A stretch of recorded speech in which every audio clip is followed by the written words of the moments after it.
Our story begins in the year 2009. An economic crisis was raging in Europe, and so were timber prices. Wanting to make a difference in a conservative industry, we applied our knowledge of timber, combined with originality and a brave mindset, to start a company with the sole mission of making it easy and cheap to buy timber. Today, we are part of a network that includes 150 sawmills around the Baltic Sea.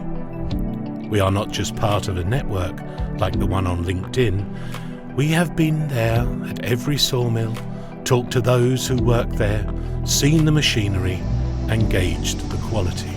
In addition to this, we own companies in the entire timber supply chain.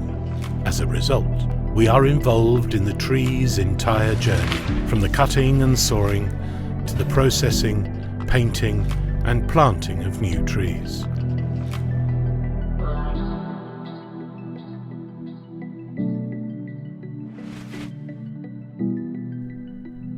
"150 sawmills in one phone number."